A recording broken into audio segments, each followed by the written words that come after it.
Right, it is Redmen Radio. It's our 84th edition. What? Yeah, I know. Mad. What's Randy Moss's number? What? Sorry. What? What's Randy Moss's number? Who? Is that a person you grew up with or something? No. This is an American football reference again, isn't it? Right, cool. Brilliant. Can Chris get through the show now having mentioned NFL without using the word defense? No. Or offense? No. We'll play a little game. First one to spot it, tweet at @ThePaulMatron and at Mr. Bloodred on Twitter, and I'll say thanks. Kick-off question then, Chris, comes from Christopher Stanley, who's at Chris_CatGuy, which is either him giving away his superhero identity, or he's just presumably banging to cats. Probably the first. If you could have one physical feature from a current Liverpool player, what would you have? Right. Genie Wijnaldum's arse. Okay. It's big enough and strong enough to do what he needs to do, but it's also not as chubby and fat as mine. Okay. So I don't feel my body shape will change too much, but it, just sort of Right. tighten it all up a little bit there. Tighten. You know what I mean? Just tighten. That's the noise you've got to make. I think. When you're exercising, or just once you possess that. Once you possess it, that's what happens. That's I think. the noise that I you make. wouldn't know. I've never known it. But No, I think, no. You know. Must make I'll ask Genie next time. And then I could start tucking my shirt into my pants because you could see that. No, I don't think I can make that noise. Great. I see, if I was going to pick an attribute from Genie, it would be the smile. Yeah. Okay. His smile. He's got a world-class smile as our Genie, hasn't he? I'm not sure, because I was trying to work out. I mean, any one of their general physiques would do. Pick any of the players and say, I'll have their six-pack, because I don't think I'm ever going to have the possessing of the determination to get to that level of fitness. So something like that. But no, I mean, I was thinking about it like Alisson. I'm not sure it's a physical feature so much as I'd take Alisson's aura. Yeah, that's not a physical feature. Yeah, but it is at the same time. It's something that it's a physical thing that he transmits. Like and I think maybe it's his stature. Physically transmitting an aura. Yeah, is that right? Yeah. Okay. Well, how else would you transmit an aura? Because it's not a thing. I don't think you can physically transmit something that's not there. Okay, but yeah, okay. Well, let's say Alisson's stature then, because I think it's part and parcel of the same thing. Yeah, Let's agree to disagree. So stature's not a physical thing. Stature is a physical thing. Aura is not a stature. I know aura's not a stature, but your stature can form part of your aura. How you carry yourself is your stature. And your stature is a physical thing. Yeah. You're alluding to something but that how do you people perceive? How do you transmit your aura to someone? I don't think you can. I think not in the physical world. But you think you do. It's how you carry yourself and how you conduct yourself is how you transmit your aura. So you want to be Alisson? You're going to take all of it? No. I think, but I'll take whatever elements I can that fall within this category. So I'll take his stature if we're going to be difficult about it. Of course, bearing in mind you're looking for. I'm already on the defense. Yeah, that. I mean, or Virgil's either, because I think I'm the same height. You want to be tall? Is that what you're telling me? Well, no, you are tall. No, but I am tall, but there's a difference. I am the same height as Virgil van Dijk and probably slightly taller than Alisson or thereabouts. But they carry themselves. They're just like bigger than you. That's why. But I hunch a lot. Maybe that's what. Okay, you want to be able to stand up straight. I want to be able to stand up straight. Okay, I'm not sure. Yeah, fair. For the question, I'll pick the Liverpool player who stands up straight. I'll have Virgil's spine. There we go. There you go. That's what we're looking for. There we go. Okay, cool. Genie's ass and Virgil's spine. Brilliant. Fantastic. Well, it was the first 10 minutes of the podcast. That was great. News. I say news in brief. There's a lot of stuff to get through here because as much as there's not been any action from the Reds this week, there's lots of bits and pieces going on. Fabinho was linked away once again, Chris. Serie A this time, which I think that people are just going through the leagues. It'll be the Bundesliga next week. It was PSG 2 weeks ago, which was denied. James Pearce has talked about this. Like Liverpool I think Klopp is baffled by rumours apparently linking Fabinho away. He thinks he's just starting to come good, and I think we kind of think that too. Yeah, it's crazy. I mean, I'm sorry, Juventus, you've signed Emre Can and he's not suiting to your system, but you can't have the one that we picked to replace him. It's as simple as that. It's as simple as that. Yeah, that's a complete and utter bollocks. There's no way Fabinho's leaving in January, and he's definitely not leaving for Serie A, and he's definitely not leaving for AC Milan, who are a massive bag of balls. I can understand the Juventus appeal, but let's be honest, Fabinho's got 15 years to move to a Serie A. No rush. Yeah. Absolutely no rush. Easy 15, maybe 20. Was well done. Was well past his best when he went to Inter Milan. And got years, and still got years in there. So yeah, plenty of time, Fab. Liverpool released a video of Oxlade-Chamberlain going through his rehab process. His right peg's not there yet, but his left foot still is, and then proceeded to wallop a footy in the goal from like halfway. It made me so happy just seeing him back playing footy. Yeah, but that's it. I mean, it made me happy because that's where we did dizzy penalties first and foremost. And then he kicked the ball and I was really happy at that point, like semi-unhappy, because Alex Oxlade-Chamberlain is exactly who you want to see kicking a football right now. I mean, you're thinking to yourself, he's not going to get back in time for the end of the season, and then you're like, or is he? Come on. I mean, a left-footed Alex Oxlade-Chamberlain. I mean, I didn't know he was possessing of that left foot anyway. Yeah. It seemed pretty smart. It must be... obviously, he said it, it's not there yet, but, he's still better than me with just his left and a standing leg. The thing is, you talked to Chris Williams about this a few months ago, didn't you, on the Newsroom podcast, and he was saying basically... Simon Brundish, sorry. Saying that he felt it was going to be next season before we saw it back. And I think I would still stand by, you're not going to see the full-fledged, fully powered Oxlade-Chamberlain until he has a pre-season, now having come through this long injury. But it does give you hope because, look, it's November. Yeah. It's November and he's out on the training pitch and he's doing albeit very limited ball work. Sorry, Paul. We took the guy from Manchester City, and 3 days later, Alex Oxlade-Chamberlain's kicking a ball. The fitness coach, by the way, not Oxlade-Chamberlain. Yeah, no, absolutely. I mean, maybe that's it. Maybe he's got a secret medicine. Maybe he's just said, I'm the guy that fixed Kevin De Bruyne in 3 minutes flat, and he's gone, you're healed! You can walk again! And he's going like, hallelujah! And he's walking around and he gets over the end of the day, his knees just like a planet size swelling up. But yeah, good. Look, that's exactly the kind of thing that I think he needs, and I think it's good for him to get back in people's minds, and it's good for us. And yeah, we can hold out that positive hope that, the last few games of the season, we might see him there or thereabouts. I think that the type of injury that he's got is all around movement and strength of that muscle, isn't it? Strength of those tendons, probably more likely. Ligaments, yeah. So it's the movement side to side. That's the difficult thing. But the fact that he's able to stand on it, the fact that he's got a ball and he's messing around with the ball, that's normally one of the last things that you see, isn't it? So the strength won't be there yet. There will be building up time, and he's got to do all this. But as you say, it's all about hope right now, and that's what we need as fans, I think, while we've not been as good going forwards.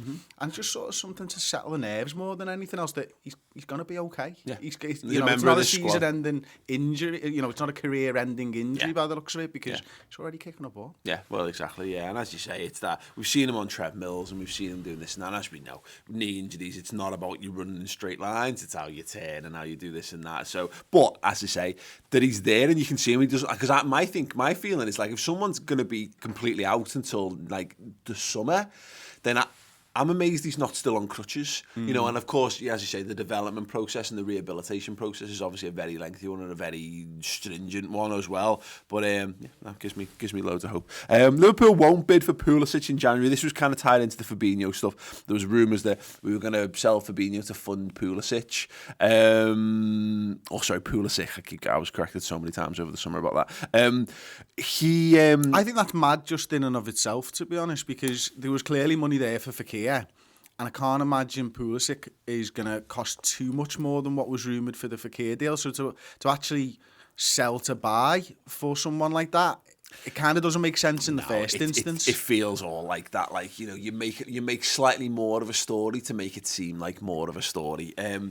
What is telling, and the echo we're talking about this, I think this might have been James Pearce again, was like, it's known that Klopp's an admirer of him. Klopp does want him at Liverpool.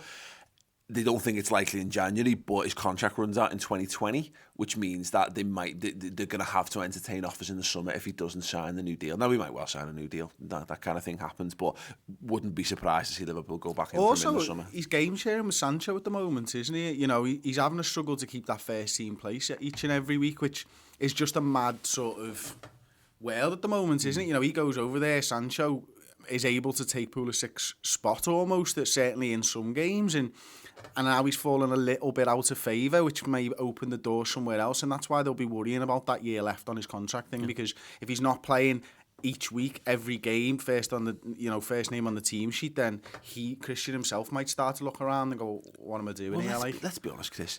If we're talking 50 million, he's not worth 50 million pounds. He's not. He might well easily prove himself to be worth that. But right now, for a lad who, as you say, this isn't the best player in Borussia Dortmund's side. And bear in mind that Dortmund, you know, what they buy players in for, etc., and what they sell players for, they get a good return in that regard. That would rank him as one of the biggest sales. I think I don't know off the top of my head, but one of the biggest returns they've had from a player sale ever. For a lad who's, let's face it, I know the Dembele stuff blows that miles out the water, of course, and maybe that's the thing that skews it a little bit, is that they know that if a club's desperate for someone, they're under no obligation to sell. I imagine when you're signing someone like him, you're not signing what he's worth now. You're signing potential, aren't you? A lot to do with that. Barcelona obviously did that with the Dembele deal. I think Mbappe was probably a large part of that as well. You know, he wasn't the finished article when he left Monaco. He's getting very close to the finished article now, but his fee was absolutely ridiculous because of his age and because of his ceiling. Yeah. And that's what you're getting into with Christian Pulisic as well. Yeah. It'd be very interesting to see. I spoke to Grant Wallen this summer about him, and he knows Christian very well, and actually he wrote a section about him in his book, and I asked him about him, and he basically said he's just not ready, you know. And again, you wouldn't go too big too soon on him, because he might never be ready, and that's not. I think there's a difference, and I think there's just some players where you coaches, scouts, and whatever look at them and go, yeah, there you go, there's the player, and the player's going to be an impact. Again, Mbappe was having a solid, tangible impact, some more impacts, isn't he?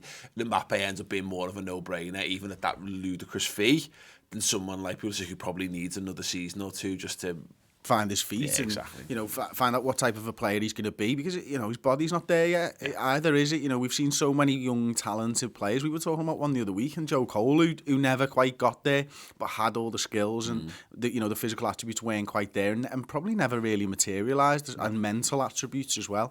Pulisic's in exactly the same boat at the moment, and he will be a good player. There will be a lot of clubs vying for his services, but even if we were to sign him in January, which I don't think we're absolutely 100% not going to do, he wouldn't even get in the team till next season anyway. And if that's the case, why not get him a little bit cheaper in the summer? Yeah, definitely. Virgil van Dijk scored a 90th minute equaliser for Holland versus Germany to complete a last-ditch comeback that sees Holland, I think they're pretty much through now to the semis of the Nations League. I don't fully understand the structure of that, and we're just not going to delve into that now, because we simply don't have the time. Absolute world of a finish from Virgil van Dijk. Love to see him. He's just, we keep talking about these the people. Is he the best centre half in the Premier League? He's the best centre half in the world. This is what top quality footballers do, Chris. It shouldn't come as a surprise to us that these players go on and they have brilliant international careers as well. It shouldn't. And you know what? My first almost thought was when I saw that finish was PK. That's the type of volley that PK's almost been known for when he scores goals, and quality finishes. And somebody, I forget who, somebody asked us a question on Twitter: how many goals would he score if he just played up front for one of the teams further down the league, looking for a striker or something? You've got to say maybe between 5 and 10. He would maybe more. Would he have more or less of an impact on Liverpool if he than Christian Benteke did? More. I think he'd have. I think thereabouts in both senses, at the back end of the pitch and the front. He's just not, because he's not going to do the pressing. You know what I mean? That's not Virgil's game, is it? I don't think he's not going to do the Firmino tearing around, getting stuck in.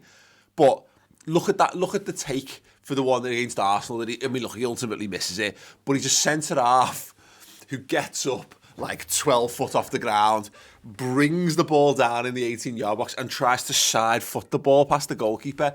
And look, yes, he doesn't score it, so you can only give so much praise, but Most centre-halves aren't doing that. No. Harry Maguire is not doing that. And maybe Harry Maguire scores because he just takes the header on first and foremost, but they're just possessing of so much quality that it wouldn't shock me. I think he would score goals if you put him centre-forward, so yeah, that would be an maybe 15 one. I'm going with. Yeah, 15 to 25. He's at least as good as Harry Kane, I think, in terms of technical abilities. Like, but you know, I think you need to just be in front of goal more, don't you? You know what I mean? So maybe, you know, his shooting would be a bit off, but he could warm into it, certainly. Andy Robbo revealed that he nearly joined Stoke, and he was quite excited by the prospect of joining Stoke, who had finished mid-table the season before under Mark Hughes. He was gearing himself up for it. They were the strongest interested club while he was at Hull. And here's the thing, Chris. If Andy Robbo, at the time, when we think what we were linked with him, if he'd signed for Stoke, I don't think any of us would have batted an eyelid at the time. I'd have been fuming. If we were genuinely interested in him and he no, Stoke over us, I'd have been fuming. No, I don't mean if he chose them over us, but Liverpool weren't interested at the time. Stoke were Liverpool had not registered interest at all. But Liverpool were lightly rumoured and what have you. But we've seen that happen plenty of times where we think, oh yeah, and you sell yourself on a player and then they go to someone crap and you go, well, that's why we didn't sign him. That's it. Because the crap. And we genuinely wouldn't have been asked if Robbo would join Stoke at the time. No. And yet, look at him now, he's basically the best left-back in world football. Yes. Funny, isn't it? And he'd end up getting relegated. Maybe we'd have signed him. And then we'd have signed him this summer instead. Ben Woodburn could be recalled in January. We spoke about him a few weeks ago. He obviously he was allowed to play for Liverpool under 23s recently because he's just not getting his game for Sheffield United. It's a shame that really, isn't it? His career is going to end up in bad limbo if he doesn't go and get his game somewhere. Well, maybe linked to the next story on the news in brief, Paul, to be honest with you. I think, you know, we're filming on the day where Sturridge has got up until 6 o'clock to come out with his statements around the betting stuff. It wouldn't surprise me if we did recall him if Sturridge picked up some type of a ban or something, you know, and I wonder if that is intrinsically linked together, those two, because it feels like we probably do need somebody further up the pitch. Now, here's a note of interest, and this is a bit of a stretch, I'll admit, because there's a lad who can't get in past into the Sheffield United team at the moment. You know, a decent Championship side by all accounts, but they are what they are. There is Ben Woodburn. There's no position in Liverpool's team at 4-3-3 where he fits in, because he's not fast enough to play left wing, and he's not big, he's not strong enough to or fast enough or whatever to play in one of the eights. But if we're making a permanent switch to 4-2-3-1, could you see him playing in the 10 in that team, or actually from the left in a deeper left? I could certainly see him or Klopp attempting it. You know, because that's where he played for like the development team, didn't he? You know, when we started that game at 3 at the back, didn't we? And then we switched it up, and he played in almost a 10 against. Was that Stoke a couple of years ago? No, he got hooked, didn't he? Did he get hooked in that game? We've certainly seen him in the midfield in a 4-3-3, although I don't actually think it suits him. It's definitely a position on the pitch where I think he could almost pull the strings a little bit. Now, is he good enough right now in a team that's challenging for the title? Probably not. I think, and you know, the fact is evidenced by the fact he's not getting into Sheffield United. But if his development isn't going in the trajectory that Klopp wants it to go, then bring him back in, get him training with the better players, and see him for yourself almost. Glasgow Rangers, mate. Just saying. Just saying. Yeah, and as mentioned, still no further movement on the Daniel Sturridge stuff. As yeah, 6 p.m. Tuesday, to put his you know his response into the charge. Which, given that like a week ago he said he was not guilty. What was interesting again from the Liverpool Echo that the apparently it pertains to his move to West Brom and betting around him signing for West Brom, basically. So it's not necessarily about games. Yeah, but it was that came out the first day. But yeah, about like that, which is mad when you think about it, because like now if Sturridge has said, which we don't know, said to someone, "I'm moving here, go and chuck a load of money on it for me," then what an idiot. But we see this all the time. You know, players' family get onto deals, and we hear rumours about. Like, there was loads of stuff on the Ricky Lambert stuff. People knew that was going to happen, not long before, but in advance. You would if you found out and you knew it was going to happen. you probably would go, why wouldn't you chuck a couple of quid on it? But is that then the player's fault? Are players not allowed? What are players meant to do in that regard? Not tell anyone about these things? Or we did a quite a big segment on this on last week's Red News Roundup with Steve on the website, and we were talking about that, and it's like, clearly you probably have to sign an NDA, a non-disclosure agreement, so that you can't tell people what's going on. But am I looking for somewhere to live? You know what I mean? I think the line is, and I'm not going to say this verbatim, but it's something you can't put out there in the public domain, something that's not public knowledge with regard to transfers and the betting and all that type of stuff. But inadvertently, you would be, you start looking for somewhere to live, and then somebody knows all of a sudden, or you might talk to your family and say, "Oh well, I'm moving back." How many times do mums post pictures of weddings or babies on Facebook that they're not meant to before them? It happens literally once a week. You know what I mean? In families, all it takes is just his mum to be a bit excited that he's going to come home. He's going to be living at home for a few weeks. And just and then all of a sudden you've got to, I know. I mean, but ultimately we don't know what it is. We don't know how it's come out. So it's going to be interesting to see what happens in that. And it was telling that the comparisons have been made with Joey Barton, but his was a very, very, very serious case over a decade worth of stuff of evidence, which led to him getting a very severe ban.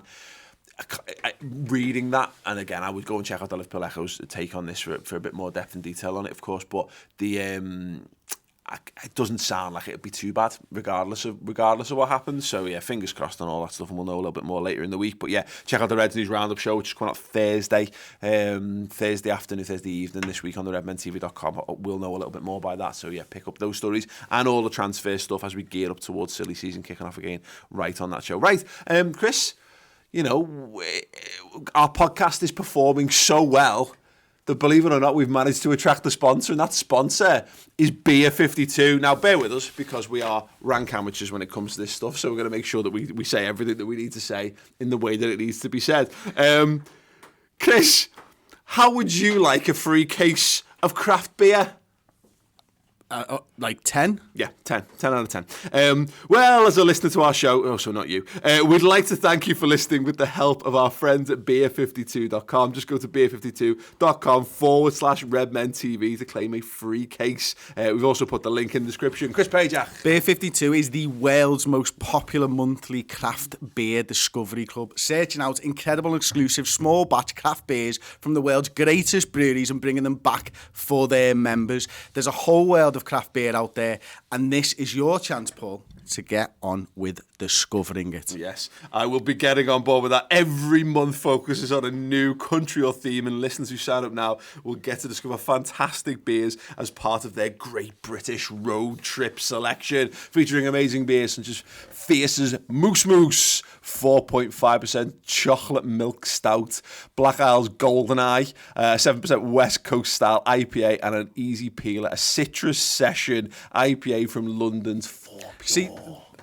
I'm not much of a craft beer drinker. I like the occasional craft beer, but what I like is the fact that they've sent you a magazine. It's called Ferment magazine. There's 100 pages, and it's included in the box, and it tells you all about how they're made and tasting notes and stuff like that. Because sometimes when I'm drinking a beer, I'm like, that's hoppy, because I've heard people say that. Paul. You know what I mean? Exactly, I'm like, lovely and hoppy. Yeah. But it's actually nice to be able to be told what you are tasting. Yeah, it's about a genuine love of the beer as opposed to just slamming something down. So yeah, you get to think a little bit more about it. And this is the thing. This is actually bang up my street in that I'm not a big drinker these days, but I like a nice beer, and I like to be able to sample new things. And the beer's become the new wine, hasn't it, in that regard, where people who really like to talk about these things and like to get involved in it can do just that. Anyway, as a listener of our show, you can try your first case for free.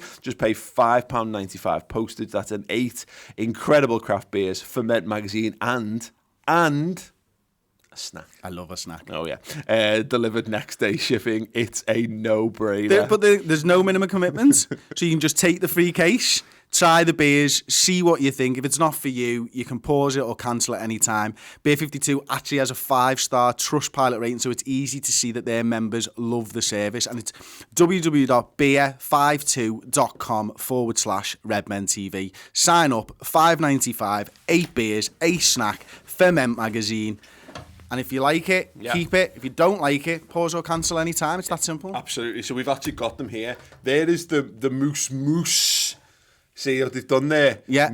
Mousse. Right. Like as in chocolate mousse. That's the chocolate stout, which sounds absolutely amazing. That is Mocha Porter. That was the one you were interested in, wasn't it? Yes. We've got... Oh, hello. We've got Black Isle Brewing Coast Golden Eye. Yeah. I feel like breaking out into a bit of Tina Turner, but I won't. Try that. Yeah, I will do. Easy Peeler. There's the Citrus Session India Pale Ale. You know what the thing is? This appeals to my sense of aesthetic as well, because I like, again, this is, I've become a big, and there's the snack. What is it? Love corn. I'm a big fan of corn. Habanero chili. Get him over here. Yeah. The 5-point XPA, a juicy tropical extra pale ale. Yeah, big fan of that. This is going to be hot, isn't it? Almost certainly.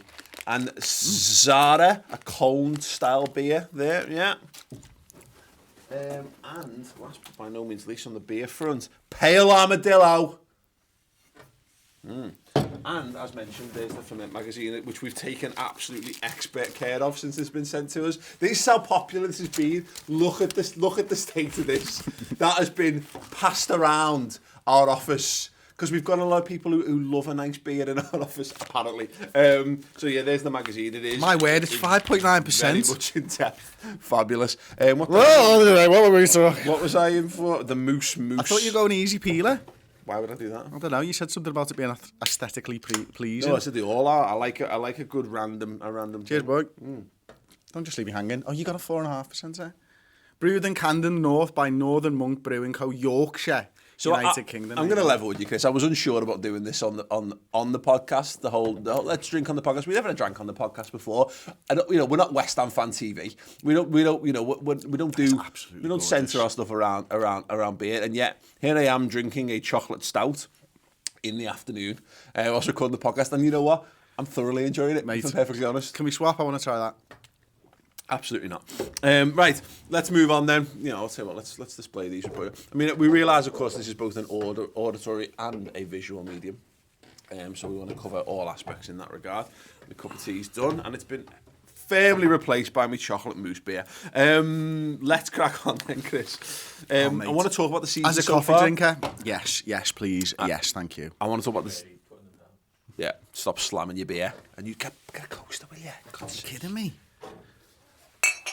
Beer on a coaster. Right. The season so far then, Chris.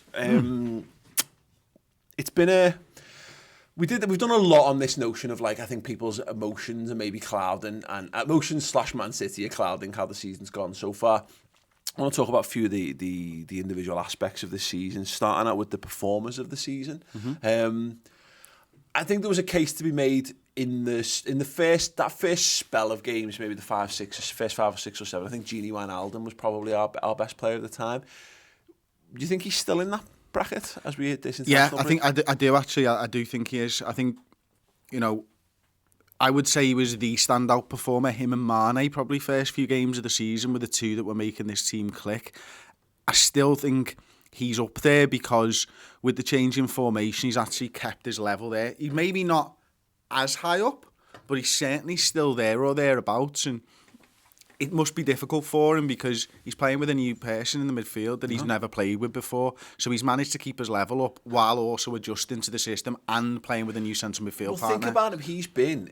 I think his performance have tailed slightly, and only so much as because he's been moved around so much. I don't think he's had a bad game playing in the 6. I think he's been impeccable playing in the 6 for us this season. I think of 2 games where he's played in more of an 8, and I don't think he's performed particularly in either of those games. And then I think of the games he's played in a 2 in the midfield, and I think he's been fine in those. But he's the one. He's been.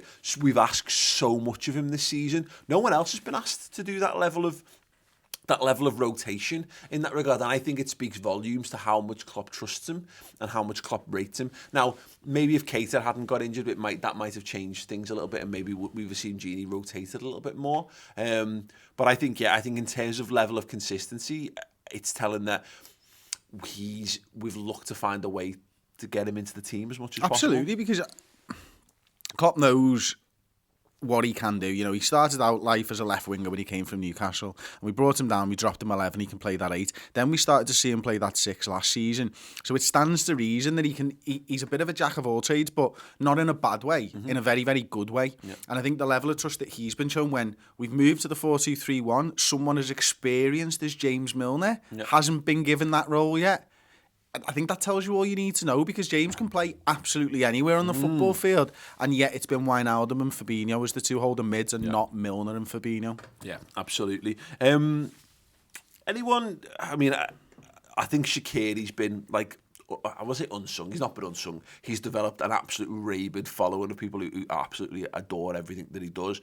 I think he's bubbling under at the moment. Like, he's not. I don't think he's put a foot wrong for Liverpool since he's joined the club. You can't ask for a better start to a career from somebody who, you know, how difficult is it for a lad bought effectively as our 12th or 13th exactly, player. And it's not that's impressed me. It's the fact that he's doing it with so few minutes. You know, he's got 2 goals and 2 assists so far this season, and you're looking at him, you're thinking he's not even getting 90 minutes every week. You know, he's come on with 20 minutes to go, and he's impressed in those 20 minutes. And I think we've all said over the years how difficult it is to impact the game of football when you come on late. The best subs are really and truly head and shoulders above the others, but he's doing that. Think about the players that we've signed over the years, and it's really, because we've got the bonus Q&A which we do on the website, which leads directly on from this podcast. We've been asked to form our 11, a Liverpool 11 of players who we wish had made it Liverpool, but it never worked out for them. There are so many lads we've bought in the offensive positions on the field whom they don't get a run of games, and they always look like they've got a bit of something about them, but because of injuries or because of the form of the established players, they just never get that chance to break in and shine. And so you're always thinking, oh God, what if if you give them 5 games to shine? I don't know if Shaqiri will get that, but the point is, as what you're saying there, he's shining on sub appearances. He's shining on the last few kicks of the football match. He's been coming on with 15 minutes to go, and still showcasing his ability. And not only that, he's already linking up with our main man, and he seems to have almost a symbiotic relationship with Salah already. About, you know, they know where each other are going. And I remember the last couple of games, Salah leading the line, and I'm trying to get in behind from the edge of the 18-yard box, and Shaqiri's able to deliver that ball. And how many times I've sat here over the years and said something like, only Pirlo can play that ball. Like, that is high praise. You know, he's trying to chip over and land it in a spot, and Salah's getting there. Now, he might not have scored from them just yet, but that right-footed volley last time out was against Fulham.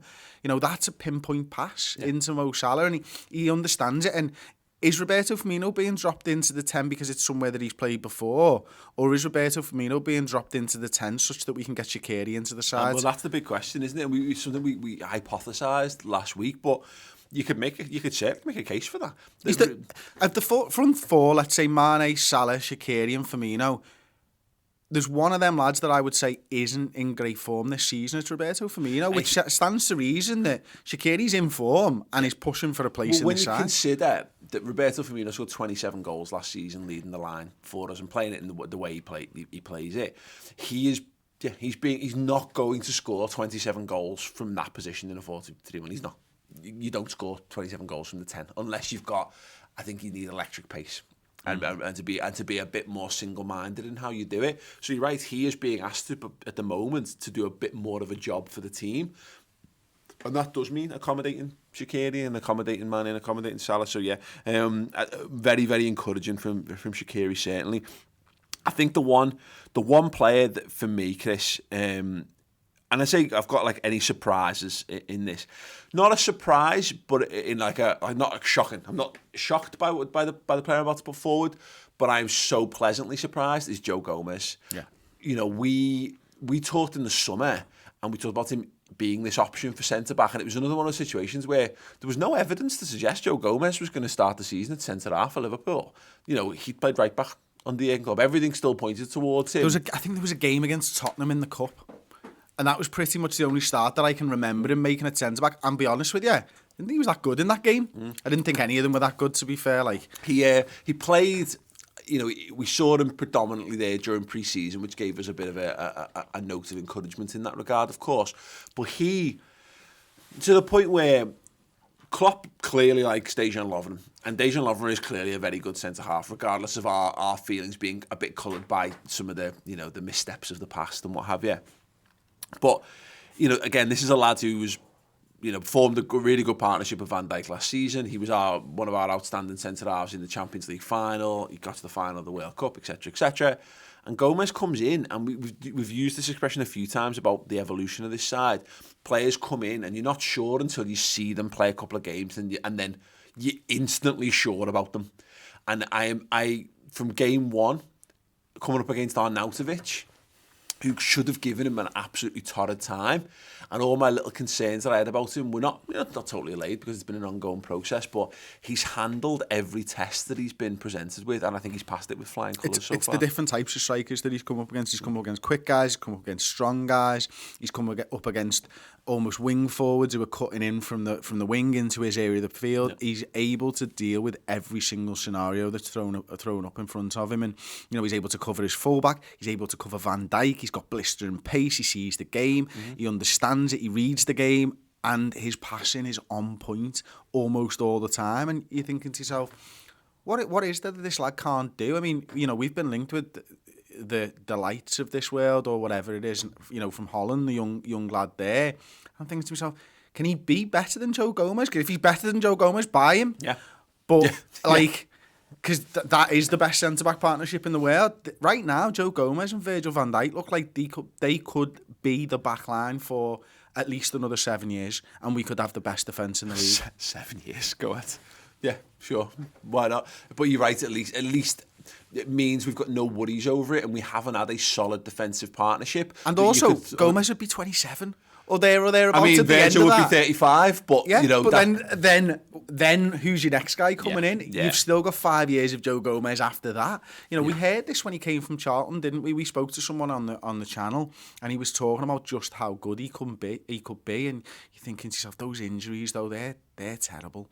Those injuries, but he's surpassed everything that I thought we were going to get for £3.5 million.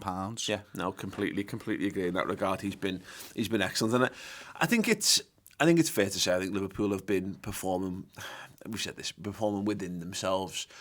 Is there anyone else you want to throw in Sturridge? To this? Sturridge, okay, yeah, that's an interesting shout. I didn't have any expectations of what Daniel Sturridge would be this season for us. My only expectation? Injured? He wouldn't be at Liverpool. Okay, yeah. And if he stays, he's going to be injured. Yeah. And yet, of all the players that we've got, he's scoring a goal every 90 minutes. Now, to put that into context, Salah's 171 minutes per goal or something at the moment. Daniel Sturridge is at 90 minutes. Yeah. And you think to yourself, Sturridge can't lead the line and all this. And all that. We're only a few weeks removed from him scoring against PSG when he started, and everyone was absolutely shitting themselves about that, you know what I mean? And the lad has still got it, and he's almost accepted his place within this squad now. Yeah. And that's the thing that I wasn't sure Sturridge would be able to do. Because everybody knows he's talented. Yeah. But can he mentally get in the right place so that he can deliver when he's given opportunities? Well, he has. Well, he is. You're dead right. He doesn't look like we're just putting Daniel Sturridge doing a crap impression of good Daniel Sturridge in the team anymore. We look like, so you remember like the tail end of Torres and the Torres that Chelsea had and blah blah blah. But then you compare him to Atletico second time round Torres, who obviously decided to change his game, became a bit more of a target man and what have you, and got longevity out of his career that people probably didn't think. AC Milan, when he goes there, and might as well have not bothered going there. Daniel Sturridge, even like the Huddersfield game, which was a bloody struggle for us to get over the line. There was that first half when he was dropping deep and looking to play balls in and link the play, and we didn't look like we'd missed a step. And ultimately, we had a real struggle to finish that game off completely. But that PSG goal, scores twice, he scores in both Chelsea games as well. The absolute worldie Chelsea away to rescue a point as well.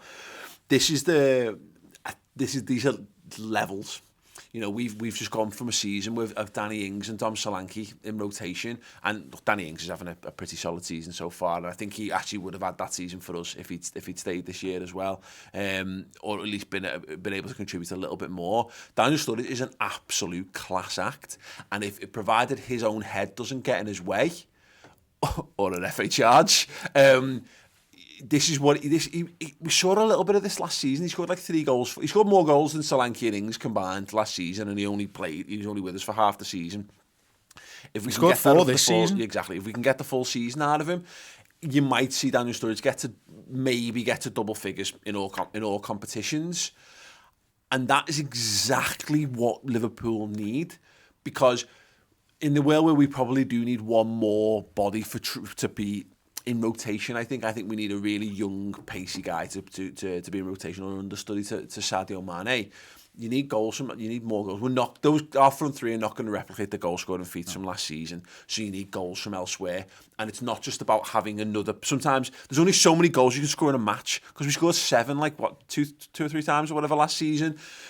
Your goals have to come off the bench. Your goals have to come when you're rotating things. Your goals have to come when you take one of those players out of the team. And at the minute, Sturridge, like Shaqiri, yeah, I think that's a very good point to make. Performances-wise, best performances? I really like the PSG one, because I wasn't sure what we were going to see from Liverpool again in that game, and to come out and win 3-2 and put them to the sword to begin with as well. I think that's brilliant. Obviously, the West Ham one sort of set the tone for the season, or what we thought was setting the tone, and maybe it wasn't. I'm glad we played them a little bit early. Other than that, we played Red Star and we beat them 4-0. That was a good performance against what we know is now a good side as well. There's a bit of context to that game where you go to their place and they're very, very good, and you realise just how good Liverpool were in that first one. So they're probably the standouts for me. It's interesting because I think probably Spurs away for me. Oh, yeah, the 2-1, was one of them where, again, the score lines don't match up the same way they did last season. And that's the thing about this campaign. I'm not sure we've had the high points.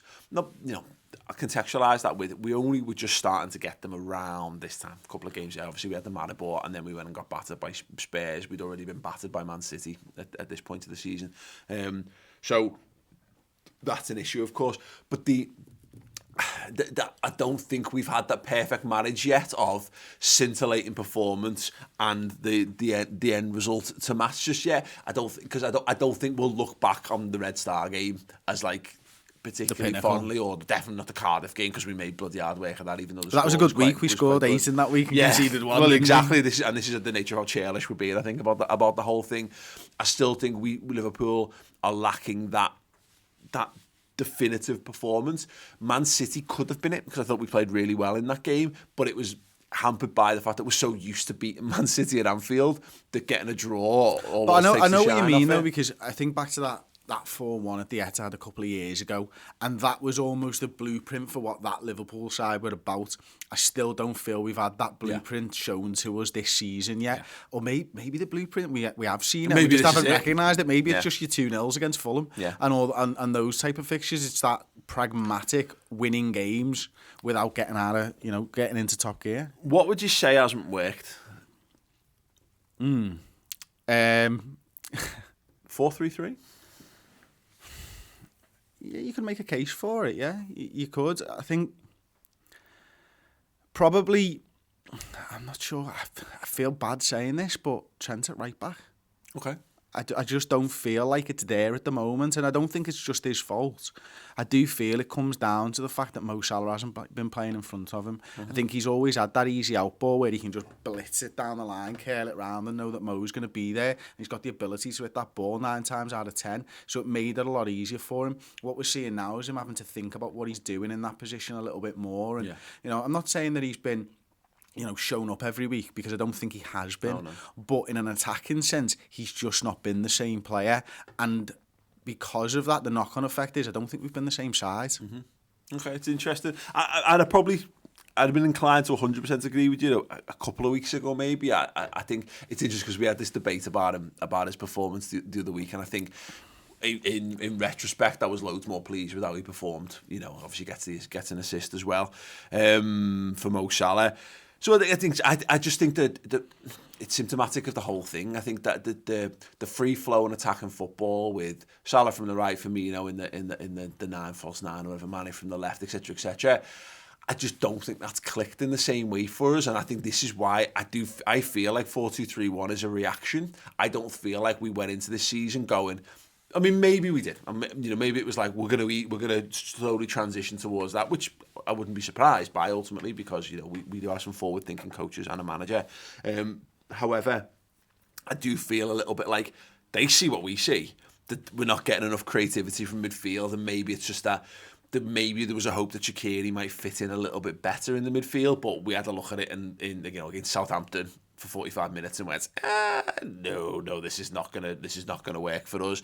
And maybe that was a fact, or maybe not getting, again, they're not getting Fekir thing. They thought they could handle all that, and not having that player. They thought we could get more out of the midfield. Maybe they thought they'd get more from Naby Keita. Maybe they thought he'd have a bigger impact or whatever. But I think it's fair to say that we've looked at our most exciting with a 4-2-3-1 now.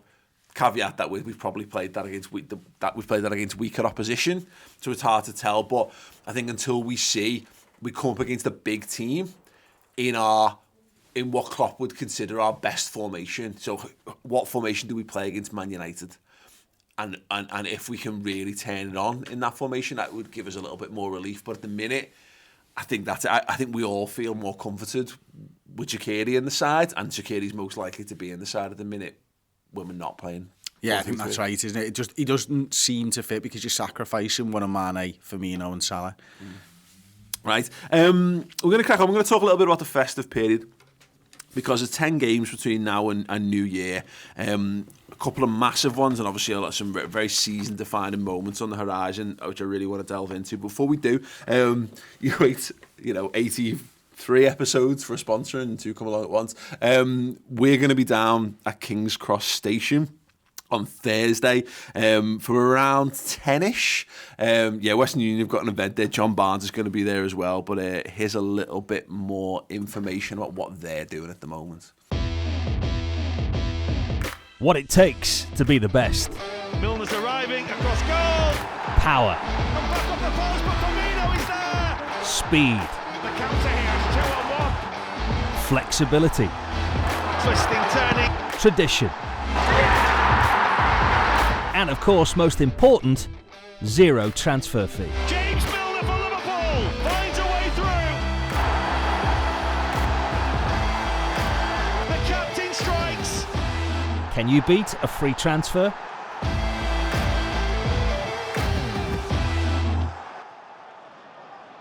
Yes, so take a shot, win Liverpool prizes, King's Cross Station from 8 a.m. till 7 p.m. on Thursday. John Can we Barnes, win the prizes? I want to win the prizes. I'm going to win the prizes. Even if we are allowed to, I'm going to win them. Okay, fine. I'm going to win them all. Have a go. We're definitely having a go. I'm not going to go all that way and not have a go myself. I think you will beat me, but I don't think that you will be good enough to win a prize.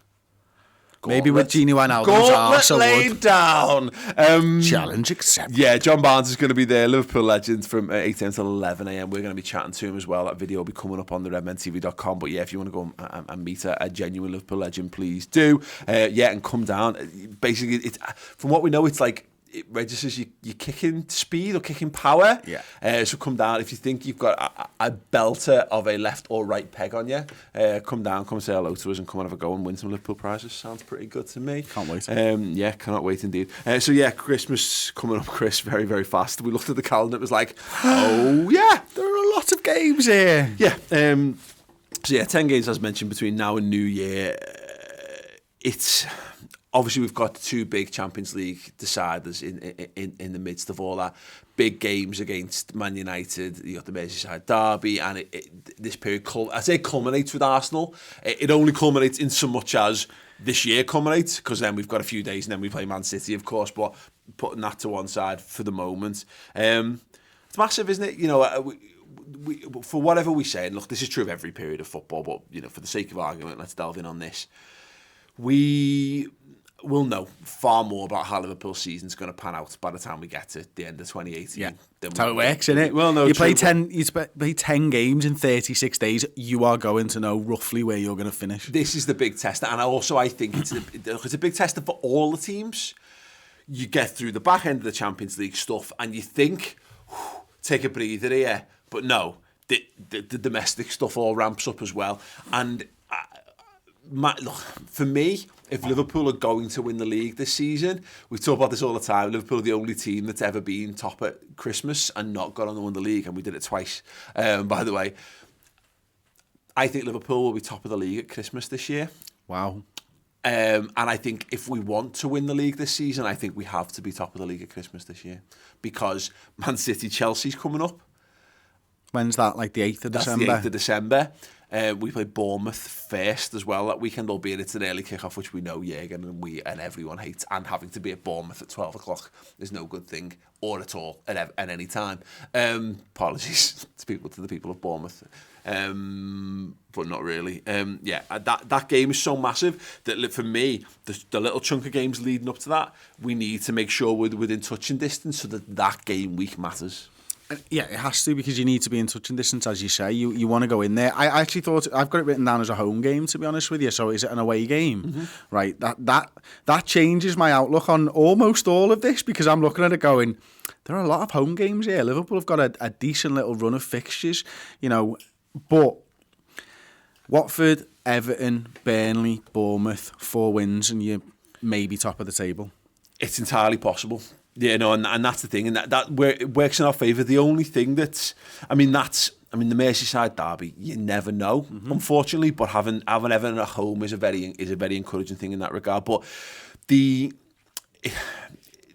trick, the problem is, of course, is that, so yeah, as you say, the fixtures as it looks is Watford away, PSG away, Everton at home, Burnley away, Bournemouth away. Those 2 back-to-back away games are not to be sniffed at. Particularly given how hard work we made of Burnley away last year, and the fact that Bournemouth away is a bit of a nightmare at the best of times. Yeah, but you've got to look at it and go, Watford, that's probably other than Bournemouth, that's the furthest we're travelling pretty much, in Paris, obviously. When you're looking at the league, you're looking at Everton at home, Burnley, North West. That's fine. Mm-hmm. You're not changing too much of your routine to go to Burnley away, although it's a difficult place and can be a difficult place to go. Bournemouth away for the early kick-off, that's a bit of a pisser. But then Napoli and Man United, both home games, really works to our advantage. Then you got Wolves away. It's not far again. Yeah. And then Newcastle home, Arsenal home. Yeah. Oh no, that's all right. Newcastle are a bloody it can good be a team lot to have worse, on Boxing Day. I love the idea of Newcastle on Boxing Day. I think that's going to be an absolute belter of a fixture. I don't mind Wolves so much in that period, because you mentioned it the other week. This is the period of Wolves don't rotate. Yeah, they do not rotate their side. They're going to have to rotate their side around this, because everyone has to, and this is normally when the cream rises, because Champions League sides actually and Europa League sides struggle. 2 games a week. They do struggle a bit in that period where the European games are thick and fast. But you're right, they are used to the process by that point. Whereas all these other teams who are constructed to have 11 good players, they always start to tail off, and that's when the league table takes shape. You always have that point, like there's always that one team that does really well. Watford have tailed off a little bit in the last couple of weeks, to be fair. But the last couple of years at this stage. Yeah, exactly. But you always had one outlier, didn't you, early on? Bournemouth have actually been it a bit this season as well, haven't they? Who like a Blackpool being in contention till like November, December, and then it all that falls Blackpool apart. One is the outlier. It's the one that everybody thinks of when you say that. Exactly. And so in that regard, Wolves, that's probably amongst the best times to play Wolves, even though they are a good team and they have caused problems to our route. And we have Man City. But importantly, you're looking at 4 days between Watford, PSG, 4 days between PSG, Everton, 3 days between Burnley and Bournemouth, 3 days between Bournemouth and Napoli. Then you get a little bit of respite, because you've got 5 days between Napoli and Man United, both home games, and then 5 days between Man United and Wolves, and then 5 days again between Wolves and Newcastle. It's this early period where we've got like the games are really coming. Well, that's the thing for me, and that's why, as much as I want to look at Watford, Burnley, Bournemouth, and go Watford, Burnley, Bournemouth, ha ha ha ha, easy fixtures, and yet we are notoriously shit at Vicarage Road. We struggle against Burnley away from home. We've, again, what we last gasp Clavan winner last season. We lost it the season before. Bournemouth away, you can't help but think of the games where they turned it around, carry us howlers and all that. We should be better than this. But these, for me, are the games where if anyone's looking to Liverpool to kick up a gear and start snotting teams 5 or 6. Listen, if we snot these teams 5 or 6-0, we're absolutely winning the league this season, by the way. But just as much, I am here all day long for ground, just like I want Crystal Palace away all day long, just like that. 1 and 2-0ers, keep it tight. Don't concede too many chances. Grind out some wins. I do not care how we go and get them because I think it will be overlooked, particularly Burnley, Bournemouth away back to back, because you're dead right. We could finish that Bournemouth game, by that Bournemouth weekend, clear top of the Premier League with the league title in our hands, and that for me is that's such a massive test. It will be underestimated because everyone will look at Bournemouth and Burnley and go, it's Bournemouth and Burnley. But the fact that it's a waiting and the pressure that could well be on us at that point, that for me is the biggest test of our mettle. And it's almost like, I'm glad that we've been quite pragmatic in the start of the season, because when I look at that, I'd rather this Liverpool, the Liverpool that we've seen so far this season, play those games than last season's Liverpool. Because as much as everyone was jizzing in the pants about Liverpool being this free-flowing attacking force, it didn't help us. It hasn't helped us in that type of games under Jurgen Klopp. We need to be very, very hard to beat first and foremost. So it's exciting in that really gut-churning, it's going to be so difficult. Horrendous. As a fan, the worst period of games, because as you say, that Everton, Burnley, Bournemouth, in isolation, you're going 3 points, 3 points, 3 points. But when you start to consider how few days there are in between games, and not only that, but what's riding on this? Well, Chris, we've got PSG away in the midst of that, and we're not even talking about the ramifications of that. Is that if we don't win that game, it makes Napoli an absolute 100% nailed on, fight or die, or, you could end up the Europa League looming on the horizon like one of those terrible cars used to take on the Top Gear, foreign challenges or whatever, just following you along. Someone's just playing a trumpet with like the Europa League music following behind you. Jesus Christ. So no, this is and this is why I talk about it. And again, you can take any 10-game spell of the season and really judge it if you really want to, but this is where it kicks on, and this is why the team that is top of the league at Christmas more often than not ends up winning the league, because if you can get through that period in that kind of position, then yeah, absolutely. Interesting note, as mentioned, obviously City-Chelsea on December the 8th that's the only game I look at Man City, Chris, and think if Chelsea can't do it, then we might have to just win every game between now shrug our shoulders and just stop, you know what I mean, and just get on with our own lives to some extent. You have to anyway, because you can't affect Manchester City's performances. You can't judge your season by Manchester City's. Manchester City are a great side, and they've proved that last season, and they're proving it again this season. Don't take your happiness from them. Take your happiness from Liverpool winning games of football, and let's hope that through these 10 games, Liverpool keep winning games of football to keep us all happy. Yeah, now look at their fixtures, and they've got West Ham away, Lyon away, Bournemouth at home. The Etihad. They did, yeah. Fingers crossed. Watford away, Chelsea away, with a 4-day span is a very interesting set of fixtures for them. I look at it and they just don't have the thing that we've got. Us having Napoli, Man United back to back.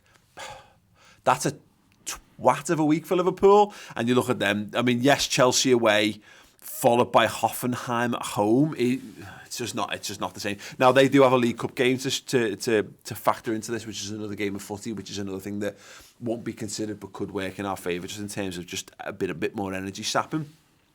So that long, they've got Everton, then another game, then Crystal Palace, albeit both at home. It's just fine. It's fine for them. It's always fine for them. So yeah, I think you're dead right on this one. It's Man City. I feel though Man City are going to drop points in a really weird way. I just feel like that's how it's going to happen. I can't see it happening like I think everyone's going to go, well, it's done. They're probably going to beat Chelsea. Everyone's going to go, there you go, league done and dusted. And then, I mean, no, I can't be the Ev because I won't put any faith in Everton whatsoever. But it'll be a mad game. I think where they'll drop points. So it could be as something daft like Crystal Palace at home, the Hodge.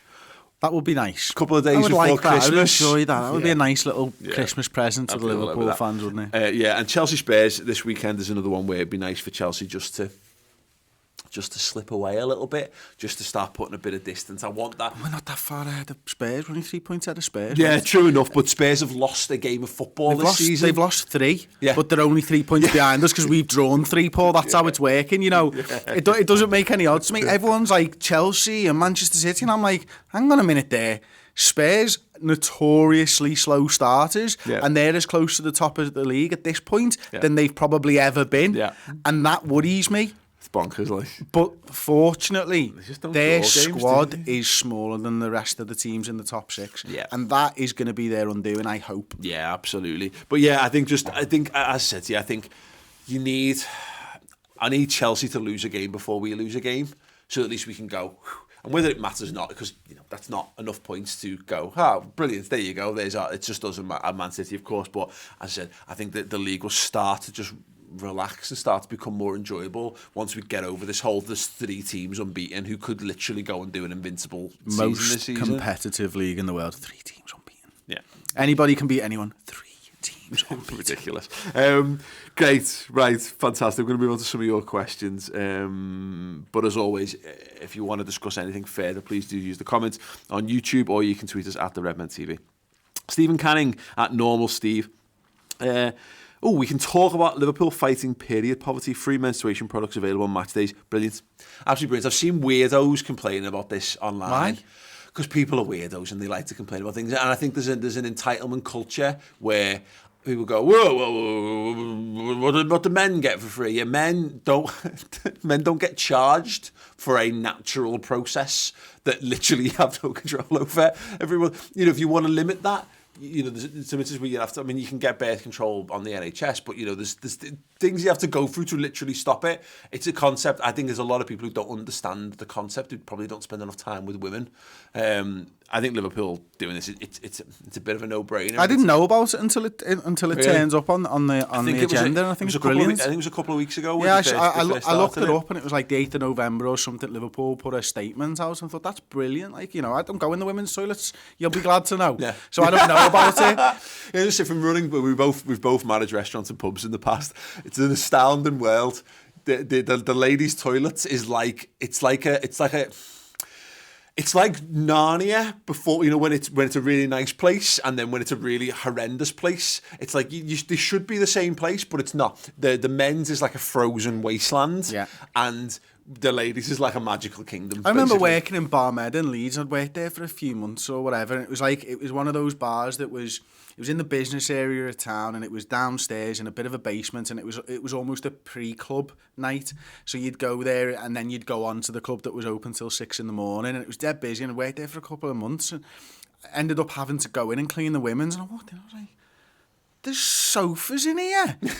What's going on? And like beautiful plants and lit up mirrors and all that. And like we got a trough. Honestly, you know what I mean? And I'm like, what's going on just here? A like pissy, smelly hole in the wall. Didn't use the men's again when we were open. No way am I going and using the men's toilet when there's a gazillion cubicles in there and sofas for a little sit down after a really tough shit. Yeah, absolutely. Yeah, it's another world. They're warmer, they smell nicer, and often carpeted. Ridiculous. Genuinely. You can't carpet a men's toilet. No, you cannot. I mean, you can if you want a carpet that's ringing with piss. Absolutely, go for it. No, another world. But anyway, we digress. But look, I mean, it's one of those things, isn't it, where it's been a movement. It's a shame that it's had to be a movement. It's a shame that it's 2018 going into 2019 and someone's gone.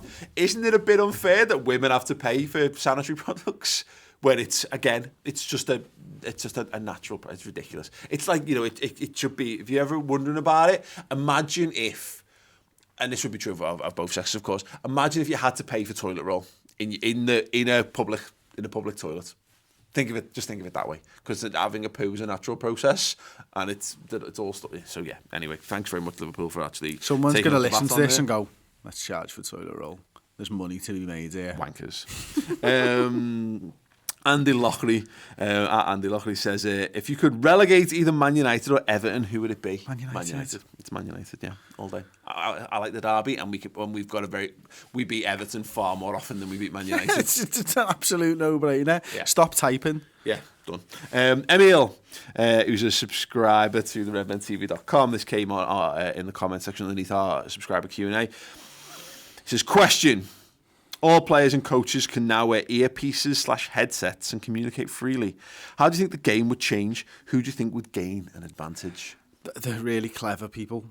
Yeah. Like, the dumbasses would go straight away, because we've used those headsets when you're supposed to be doing something else. And, like, also the people who scare easily, they're gone. Because all of a sudden, you're running down the wing, you got the ball at your feet, and then... All right, mate, you're going, shit, what's going on there? You'd absolutely crap yourself. Am I right? I don't think this would suit Jurgen Klopp. Like, because he's just too emotional. Now, of course, I guess he gets to choose where he doesn't But who transmit. are you speaking to? You've got to flick buttons to speak to individual players, or you're on a broadcast all. Yeah, because broadcast all's mental. Yes. Like, you know what I mean? That's absolutely crazy. Yeah, we've done this in the past. We've done like Deadline Day live shows and like the earpiece for the presenters thing. And if you've never used one before, it's just horrendous. It's an You're absolute essentially nightmare. Midpoint, and then someone will go. Someone's just gabbing in your ear about like camera positioning and all this kind of stuff, and it's like, Nah, ta-da, see you later. We came up with the whiteboard system after that. Just everything I need to do, hold it up on a big whiteboard for me. Yeah, it's mental. Because I think, I mean, Jurgen said it to me about how it's tough because he has to shout. And we go, you shout all the time. I have to shout because you can't be like, pass it to the wing, because no one's going to hear you because you've got 50,000 people all vying for everyone's attention. But he is so emotional on the touchline as well that you wouldn't want that getting in the way. It could ruin relationships with players. It's like, fuck you, Robbo. Useless gobshite. Yeah, absolutely. I know you don't. I think Rafa's would probably get a good benefit from it. I think he would, because he'd love to control. He would love to individually control every player on the pitch. Oh, absolutely. He would. Yeah, he would be like over there with strings and you know, all kinds of stuff. But there was watching a really interesting American football documentary. I'm so sorry.